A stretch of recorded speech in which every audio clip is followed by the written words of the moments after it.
This is the Nancy Stevens Lifestyle Show here on the New Horizon Radio. Welcome to the Nancy Stevens Lifestyle Show here on the New Horizon. A little bit about me. I'm a bookworm, shopaholic and yoga fan.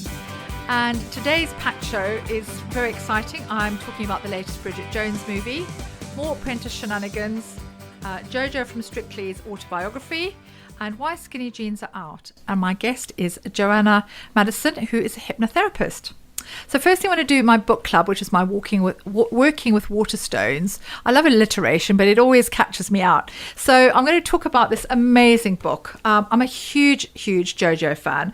When I first saw Jojo on Strictly back in 2017, I thought, this boy is going to be such a star. And he really is Strictly's breakout star, apart from Oti Mabuse. And what's interesting is that their story is not entirely dissimilar in that they come from the same region in South Africa, and they compete in the same dance competitions. So it's interesting that they've both become the breakout stars of Strictly. And I think it's a wonderful story, and not necessarily homegrown talent, but they've made the UK their home. But it is such a heartwarming story. Johannes Radebe's autobiography it made me laugh and it made me cry. So it's a never before told story where he shares his growing up in a township in South Africa, a young boy with a passion for dance and playing with Barbies, and culturally it just was absolutely taboo. He knew from a very early age that he was different and that he wanted to dance, and nobody talked about being gay, and nobody talked about sort of wanting to dress up in your mother's clothes. It just was absolutely culturally taboo in African culture. So really difficult. He had to deal with a lot of homophobic bullying at school, and also kind of class bullying when he wanted to compete, class and money. If you didn't have money to compete, and the dance world is fiercely competitive, but you also need a lot of money for the costumes and the training, and, really difficult time. And he left home at 13. I mean, can you imagine leaving home at 13? He'd had a very difficult upbringing. His father was an alcoholic, and by no means do I want you to think that this autobiography is a sob story, and it's not a woe is me, poor me kind of story at all. It is just heartwarming and heartfelt, and he's just saying how it is. But he's the way he writes, and he's quite open. He wrote it with someone else, so he has had help. But you can hear himself actually in the actual prose, the way I can hear how he is when I see him interviewed. I can hear that wonderful voice of his. And so he left home at 13, and he lived with this dance couple, and they kind of coached him, which was again very difficult. Suffered tremendous personal loss, homelessness, sleeping in the back of taxis, which in South Africa, it's not like sleeping in a taxi here. Not that would even happen here, but sleeping in a taxi in South Africa, you were literally taking your life into your own hands. Really dangerous. But it is a real story of triumph over adversity. He was approached to join the cruise ships, which he did for 7 years, and that really opened his eyes. And this little boy from a township in South Africa was able to leave South Africa post-apartheid, which was still going through, a lot of trauma and problems, and still that kind of untold segregation as well. And he joined the cruise ships, which he absolutely loved. And then he got the call to join Strictly. But he'd done Strictly in South Africa. He'd won 2 South African Latin and ballroom dancing championships. So he was established as a star in his own right within South Africa. And he did very well in Strictly in South Africa. But obviously, every dancer's goal and dream is to join Strictly in the UK, and he did just that. He got a call from the producers and he came over, and I think the rest is history. And if you've ever seen Johannes dance, you will know why this boy, who is now a man, has become such an amazing star. He was one of the first, he was the first part of the first male couples to do same-sex dance with John Waite, and their dancing together was just mesmerizing. It was magnetic. I've never seen anything like it. I just remember watching them dance, just thinking, oh my God, these guys are just phenomenal. He is now playing Lola in Kinky Boots, and this is the musical he's dreamed of being in. It feels like he's come full circle. So, he's done really well in Strictly, and he'll still be on Strictly, and he's touring the UK, as I say, in Kinky Boots. And I'm gutted I can't get to see tickets, but because of his popularity, the show is actually sold out. So I've seen Kinky Boots twice. It is a wonderful, wonderful show. So, if you do get to see it, if there are tickets anywhere, Big Bar or in Steel, but I suspect there are none left. But he's grown up in this very matriarchal society. He's always put his beloved mother first. He's built her a house with all of his earnings, and it's just a wonderful, wonderful story. And everything that he's done is absolutely dedicated to her, and it's a wonderful story. And this wonderful book, Finally Home, and he is a UK citizen. He's definitely one of our own. We claim him as our own, is available at Waterstones in paperback. I'm going to do a review of Bridget Jones' Mad About the Boy. Oh, what a wonderful film. Made me laugh. It made me cry. Unexpectedly made me cry, actually, but really, really laugh out loud. I have loved these films for the quarter of a century. These films have been on our screens, and this is the fourth Bridget Jones film. But our lovable heroine finds herself widowed, and it's how she's trying to navigate singledom, but mostly the grief of the loss of Mark Darcy, who died 4 years previously, and she's trying to bring up her two children and doing it. It's all very chaotic in true Bridget Jones fashion. I mean, the house is a mess. The kids are running a bit riot. She's turning up the school gates in her pajamas. I mean, it's classic Bridget. It's wonderful. It's just, yeah. And Renee Zellweger has just made this role her own. I mean, this is, as I say, this is the fourth film, and this role is her own, and she's such a versatile actress. I mean, if you ever saw in Chicago or you saw in Judy, I mean, she really is so versatile. But in my head, Renee Zellweger will always be Bridget Jones.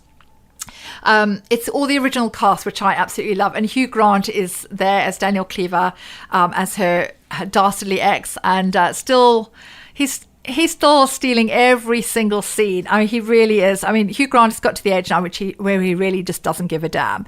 And I love the fact that everything he does now, it feels like he's doing it for just because he can, and it's fun, and he's wonderful. And now they're friends, and he's supporting her and looking after the children when she's going on dates, which is, again, you would never have thought of that. But it's how her emotions are very raw, and it's she goes to a dinner party where they're celebrating Mark's life, and it's the anniversary. I think it's his birthday or the anniversary of them getting together or something. But it's all the original cast, and it's so funny, but they're all like, so are you ready to date again? And she's, she just can't kind of cope with that. But the new recruits in this film are fabulous. Great casting choices, I have to say. Honestly, classic casting choice with Leo Woodall, who's fresh from his success from One Day. Obviously, he was a breakout star of White Lotus season 2, and then he got cast in One Day, which was, if you haven't seen One Day on Netflix, it is, oh my God, it's one of the best things I've seen last year. But again, will make you cry. Just wonderful acting. And he is her toy boy lover. So I think he's like 20 odd years younger than her. And then Chiwetel Ejiofor as her son's teacher. Again, love interest. But the classic line, and I don't know if you've seen the trailer, and if you've not seen the film, Bridget is climbing up a tree and trying to rescue her two children who are stuck up a tree. Of course, they're Bridget Jones's kids. They would be stuck up this massive oak tree. And she's halfway up the tree and looking very inelegant. And both men at some point come along and they say, would you like any help? She says, no, fine, I've got it, I'm fine. I'm just, just hanging in there, just having a lovely time with my kids, pretending that nothing's wrong. And then she goes, oh my God, I've just climbed a magical man tree. And it's just so funny. It's a classic Bridget line. And she's just like, all these gorgeous men are just, coming at her from both angles. So the film is really touching, laugh out loud, funny. And Helen Fielding, obviously the author, it mirrors her own life as a widow. So she said this will be the last story. This is the last. Bridget has nowhere else to go, but she goes back to work, and it's how she's navigating going back to work. She gets a nanny who's like the perfect nanny. But it was a fitting finale in 4 amazing films, and I'd forgotten just how much I love the films, and I'm going to watch the other 3 again because it was just such a joy. Really, really funny. So yeah, Bridget Jones, Mad About the Boy is on at Cineworld Milton Keynes. Now for my fashion segment. So as you know, every week I do a little bit about fashion. This week I'm talking about jeans and what's hot and what's not. Now, jeans are quite a hot topic actually, because Skinny jeans, I'm going to bang on about actually. Skinny jeans have had their day. They really have. We've been wearing skinny jeans for 10 years now. And the way fashion is, we all know it's fickle, but it's also cyclical. So no doubt in 10 years' time, skinny jeans will be hot to trot again. But at the moment, they are passé. And I think the word skinny is stupid because they don't make anybody look skinny, let's be honest. They're not flattering. Either make you look like an inverted triangle or a lollipop. Really, really not flattering. And they're so damn uncomfortable. It's like wearing a really, really tight pair of tights as well, and much less flattering. So I, for one, am really, really glad that they are on their way out. I spend a large proportion of my working week trying to get my clients to think about wearing a wider leg trouser. And it's really hard because we've become so ingrained in, just wearing skinny jeans. That's just what we've done. And a lot of people are really scared because they're like, oh my God, when I mentioned boot cut or flare, like, oh, we've done that before. And if you're a vintage age like I am, I've done the flares, I've done the boot cut, I've done all this at least twice. So with fashion, nothing is new. So it's like, oh my God, I wore that in the 90s, or I remember my mum wearing that in the 70s. And it's that, oh God, I don't feel comfortable with that. Well, I don't ever remember skinnies being in. So I'm sure we'll be having this conversation in, as I say, 10 years time. So it's a denim minefield out there. And when I'm trying to encourage my clients to have a more contemporary approach, but there are so many different kinds of boots. So there is mom jeans. I don't know why they're called mom jeans because we don't live in America. They should be called mum jeans, but that sounds weird. Barrel jeans, which aren't particularly flattering if you are pear-shaped like me. High-waisted. I love a high-waisted jean, and I would recommend that for pretty much everybody, particularly when you get to menopause and your middle kind of seems to, your waist kind of seems to disappear. So that's much more flattering as well. Boot cut, very 70s, but looks great with a boot. But again, you have to change your footwear as well. Palazzo, you have to be quite tall. So the palazzo is basically a wide leg jean, but super comfy. But yeah, you have to be about 6 feet tall to wear that. The boyfriend, which is a much more comfortable and relaxed cigarette trousers, quite French, and you would probably wear that with a loafer, so much more cropped and then straight. So if I can't get you out of your skinnies, I'd get you to at least try straight, because that's a little bit of a compromise. But it is so much more flattering. But I cannot believe how hard it is for people to change, to try something new, because I can get people to try lots of different things on, but the wide leg trouser seems to be the most difficult thing. So having something that is high-waisted and wide will make you look much, much more proportioned. Marks and Spencer's, in my opinion, have the best denim selection on the high street. They literally have the whole denim selection, a whole section of every conceivable type of jean.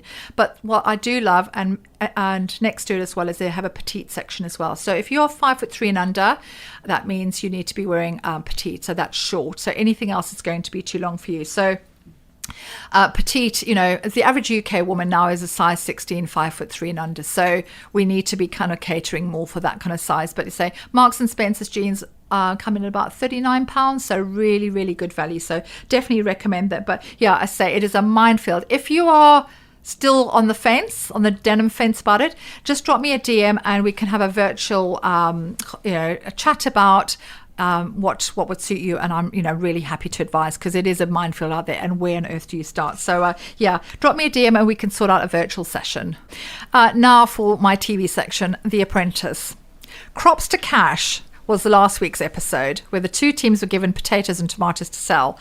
Oh my God, every week I say this, I literally can't believe what happened. So we had Team Tomato and we had Team Potato. That wasn't the official title because they came up with such a ridiculous name for their teams.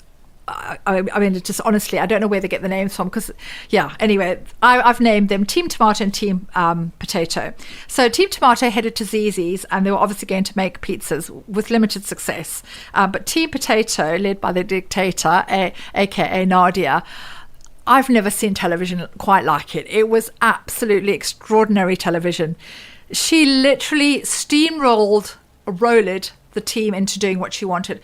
I mean, I don't know for me, team leader means, or team manager means team. the clue is in the title team. It doesn't, there's no, the word dictator is not there, but my God, she has adopted this mantle just so beautifully. So her teammates try to tell her in vain that potato skins would be easier, because she decided that the street food that they were going to be selling was bangers and mash. Bearing in mind, this is the height of summer. People are rushing around. It's very touristy. They're selling, they're selling to tourists in London. Bangers and mash are great, but a lot of tourists wouldn't necessarily know what bangers and mash were. And she also bought these ridiculous sausages, which were priced at £3 each. They were the finest Aberdeen Angus sausages you could imagine. So really super expensive. And the rest of the team was saying, you need to have some vegetarian and vegan options. And she was having none of it. And also they were a lot cheaper. She said no. They said, do potato skins because they'll be cheaper. And you can load potato skins with cheese and bacon and, avocado, it's cheap and you can eat it on the hoof. No, she was having none of it. So she decided that she was going to have horseradish mash. I mean, who ever heard of a thing like that? The gravy was unbelievably thick. It was like soup. And it was just astonishing how she was just telling everybody what to do. The potatoes needed to be cut into a particular size. She just said, no, just go for it. And that was it. And also, the side dish she was selling, I mean, get this, was cabbage. I mean, only people in hospital eat cabbage. I mean, dear God. I mean, I don't care how you dress cabbage up. Cabbage is cabbage. It's vile. So, yeah, who even eats cabbage? So, the height of summer, this poor team are trying to flog bangers and mash on the streets of London. And no, people just didn't want to know, because it was £13. So, it's quite expensive, not a snacky type of price. And, she was having none of it. But it was very funny. It was very entertaining watching, just thinking, this girl has to be fired, surely. And anyway, she got called back into the boardroom because, obviously they lost. And she brought a couple of her teammates in, and I don't know why she did. She should have, if she had any dignity, which she clearly didn't, she should have just said, I'm putting myself up for firing because I've completely messed up this task. But she brought her 2 teammates in, but Lord Sugar was having none of it. He just said, Nadia, the whole of this task being lost, you actually made a loss, which is, in his eyes, that's unacceptable. They had an £83 loss, is absolutely unacceptable. And he fired her on the spot. There was no preamble. Normally he does that, he does the whole kind of, I wonder what I should do. He pretends like he's thinking about it. He's obviously made up his mind. But in this instance, he was like, no, you are gone. And it was the fastest firing in Apprentice history. It was absolutely brilliant. So Nadia was gone. And much as it was the right decision, oh my God, The Apprentice is going to be much less entertaining without her. So I don't know who's going to keep us as entertained, and I don't know who I'm going to talk about next week, because there's no standout characters. They've got rid of all the big characters so far, because those are the ones who shout the loudest, but not necessarily the most effective. But it's a bit of a loss for television because she's super entertaining, and there's been a lot of controversy saying that she was a plant because her behaviour was just so outrageous. But The Apprentice next week, I look forward to seeing that. Welcome back to the Nancy Stevens Lifestyle Show here on the New Horizon Radio. And I'm delighted to be joined by Joanna Madison from Mindsource, who's a hypnotherapist and NLP practitioner dedicated to helping people rewire their minds and unlock their full potential. Her mission is to empower individuals to break free from limitations and live with true freedom. Welcome, Jo. Thank you, Nancy. Thank you for having me. I'm absolutely thrilled to be on the show. I found your podcast and started listening to it, absolutely loved it. Then I thought, I wonder if she'll have me on her show. And I was delighted when you said yes. So it's great to be here. And I just want to say I really love the content. It really resonated with me. I just like that kind of, it's like listening to one of my girlfriends and having a chat. So it's just that really lovely, nice, friendly, interesting stuff about theatre and movies and films and books, which I absolutely love. So it's a real privilege for me to be here. Oh, thank you. And I didn't pay her to say that, honestly didn't. But it's so wonderful, and I'm genuinely quite choked up at that, actually, because I feel like you're my first true fan, and not in a sick, it's not a sycophantic thing, and it's not like I needed my ego stroking or anything. It was just to know that I'm doing this and people are listening and it's making a difference to people's lives. And for me, that is just, because sometimes you do think, God, is anybody listening? And I'm doing all this talking, and is it a vanity project? But then when I have feedback like that, and someone reaches out who's, genuinely getting something from it, I just think, oh, it's so wonderful. So honestly, that has absolutely made my day, more than my day. So no, thank you very much. And it's lovely, and I'm so glad. And obviously we've connected, and there's lots that we can talk about. We've got lots of collaboration, potentially lots of collabs that are going to happen with us as well. And there's lots of synergy in what we do as well. And I think it's about sort of women empowering women in business as well. And I think that's really important. But no, thank you for that. And that really does mean a lot. So yeah. And again, I would sort of say to anybody else, and I'll say at the end of the show if I remember, is if you want to be a guest and you've got something that you want to talk about that you feel would be of interest, please drop me a DM or sort of message me at nancy@horizonradio.com, because I genuinely is such a hard word to say. People end up saying genuinely want to promote women and women in business or wellness or whatever it is. I think if we've all got something interesting to say, so I'm really happy that you're here. So thank you very much. It's just lovely. So thank you for being my guest, as I say. So we've connected and I've had a session with you, but I just want to ask you a little bit about you in terms of how you got to being a hypnotherapist, because this is not your first job. You've done the big corporate thing. So tell me a little bit about the backstory as to why you got to this point.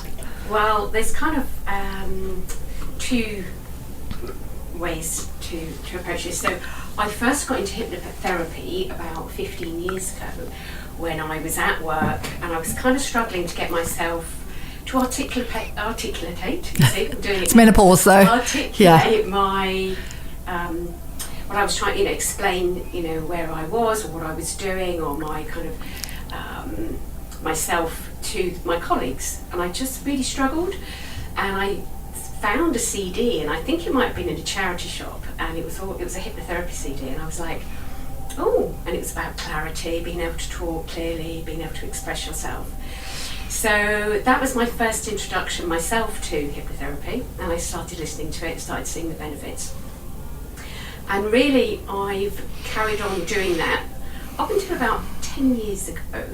For 10 years, up until about 5 years ago, when I was at work, and I think it was a combination of sort of burnout and menopause at the same time.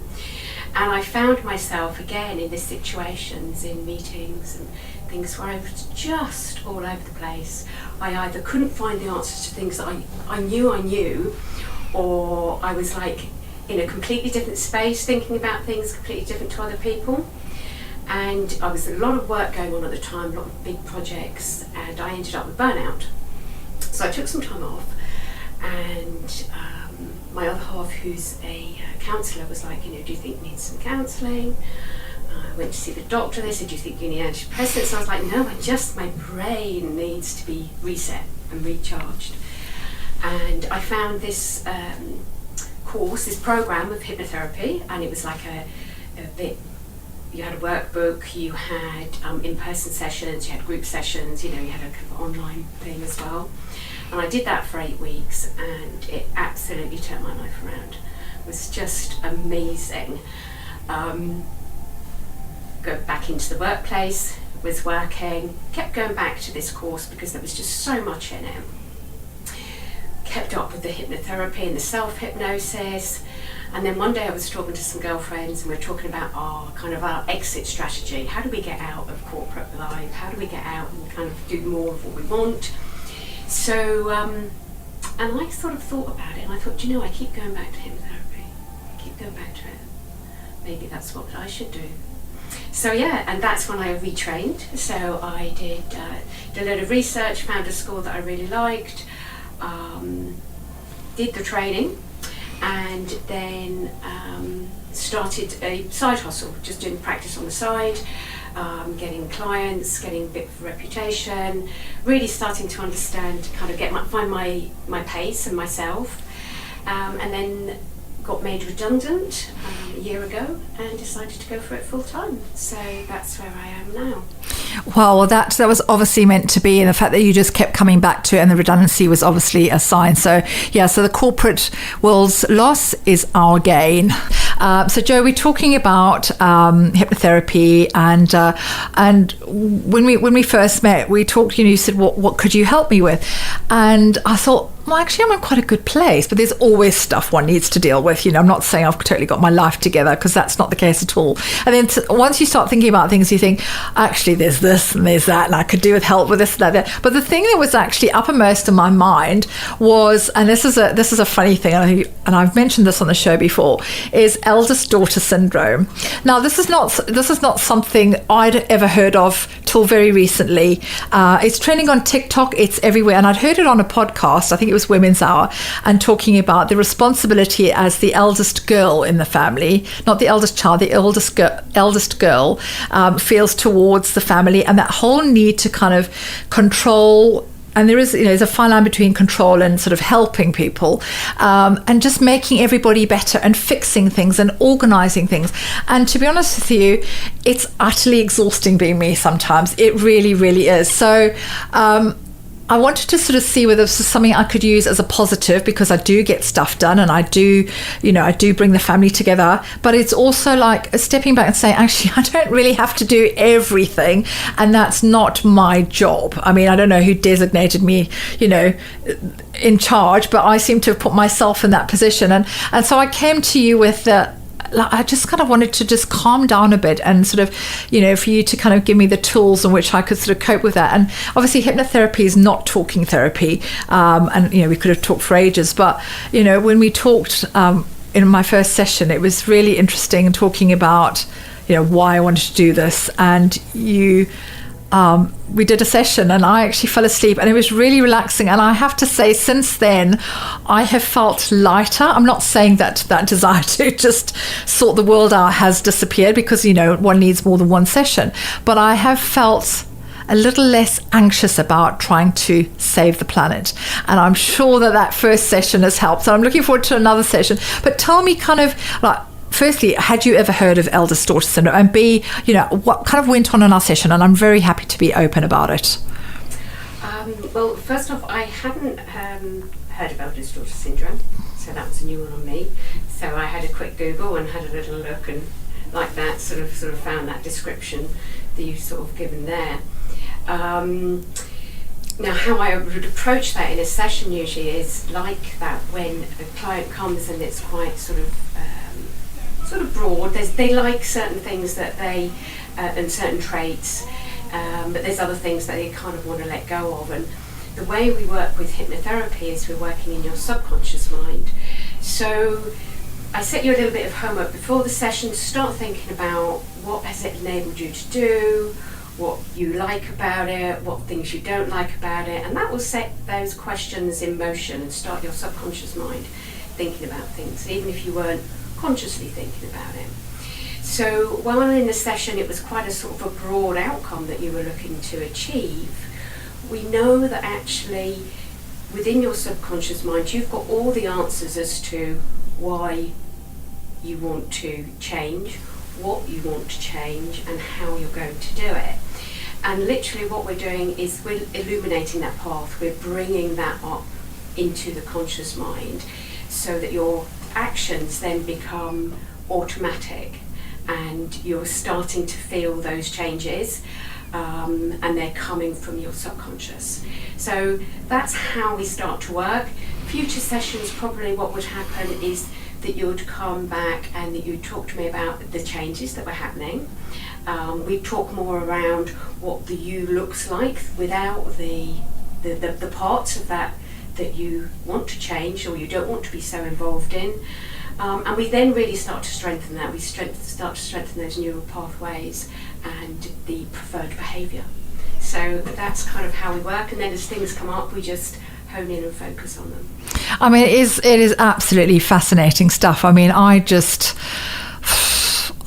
there's, as you say, there's kind of so much to cover, and it was very sort of broad based, but it was a very relaxing session, and you had the world's most comfortable couch. Honestly, it was just, it was all warm. I think you had a heated blanket, and I just completely fell asleep. It was wonderful. So yeah, it'll be interesting to see, after our next session, how this looks. But I definitely sort of feel like I'm a little bit less stressed, and with the family things that I would normally feel like I had to sort, I'm being able to say, yeah, okay, I'll come back to you on that. So there's definitely something working there, and the recording you sent me has been very helpful at night to sort of to listen to that, and people sort of say, well, I'm falling asleep, am I hearing it? But it is, as you say, working in your subconscious.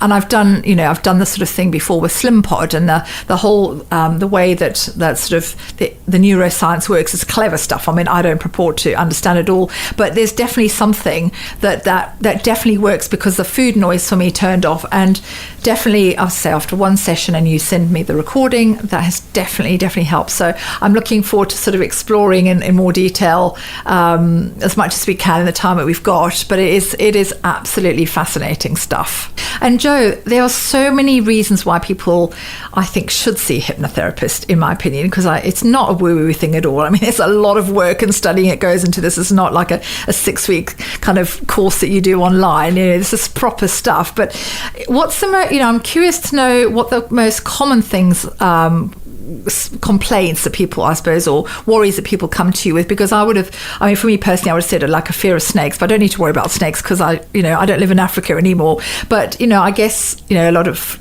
I don't know, is it fear of flying? What are the sort of 3 or 4 most kind of common things that people struggle with when they come and see you? I would say one that comes up quite repeatedly is the fear, or encroaching fear, of driving on motorways for women.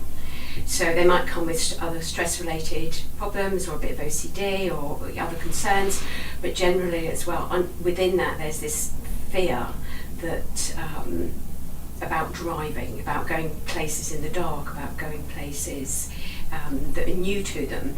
And these women are generally sort of kind of pre-menopause, going through the menopause, who previously were like, I love driving, it didn't bother me at all, I could go anywhere, I was really confident. And then all of a sudden have either experienced a panic attack whilst they were going on the motorway, and have had to sort of been stopped, and in one case a lady had to get escorted off the motorway by the police. Wow.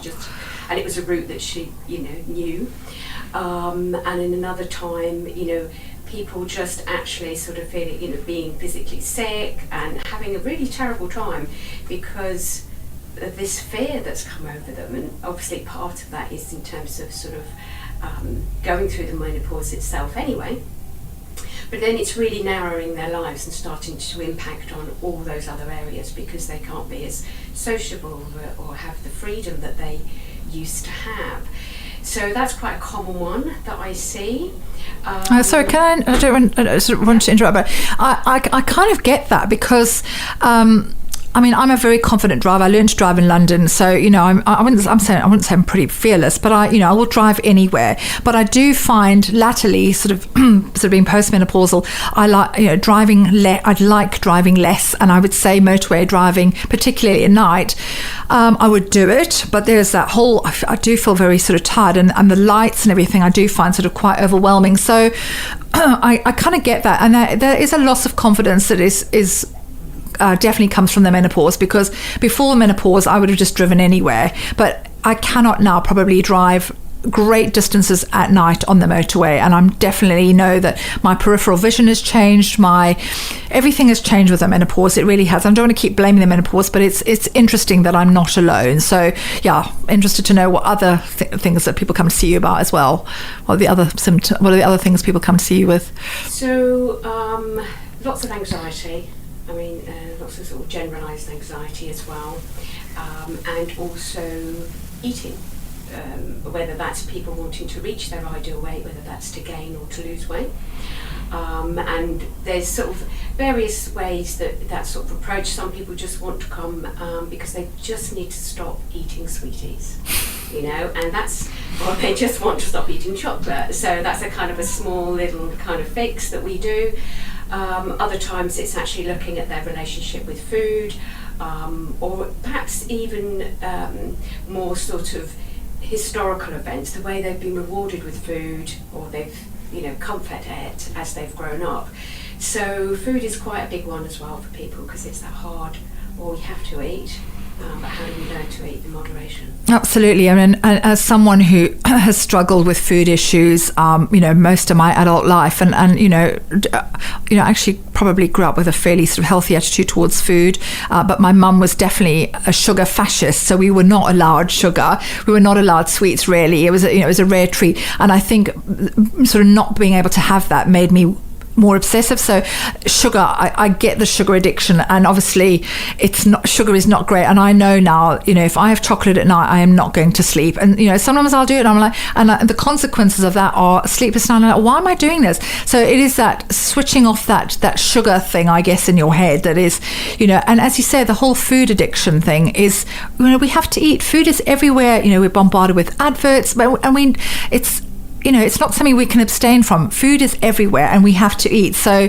yeah, I guess that's something you're quite busy with, and and that's the food noise. As I say, this is something I've had help with, and I know 100% it has helped me with, as I say, when I did Slim Pod, the sort of the neuroscience of this, the pods working in my head.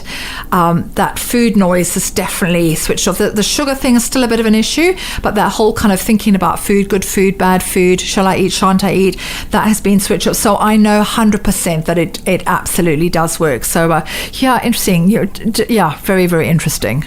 My goodness me, I say this every single week. It flies by. It really does. Especially, and I'm so blessed because I have such fascinating guests on. So I always think with my guests, I think maybe I should, should we do 2 hours? And when I used to do radio, I had guests on for 2 hours. And because, I'm very privileged that I have such interesting people on my show. And there's, I'm talking to Jo from Mind Source, and hypnotherapy is such a big subject, and we can't possibly cover it all now. So can you dispel or bust some of the myths, Jo, about, it's not stage hypnosis? Tell us, sort of like a layman's terms to what hypnotherapy is about, please. So just to kind of do a bit of myth busting, I get a lot of clients who come and they're worried that I'm going to make them cluck like a chicken, reveal all their bank details, that tomorrow in the office someone's going to ring a bell and they're going to run around naked, so it's quite funny, the stories that I hear, and it's none of that. It's not stage hypnosis in the way that you'll see where people get up and act a fool. You also can't get stuck in hypnosis, so some people as well worry that they're going to not awaken from trance.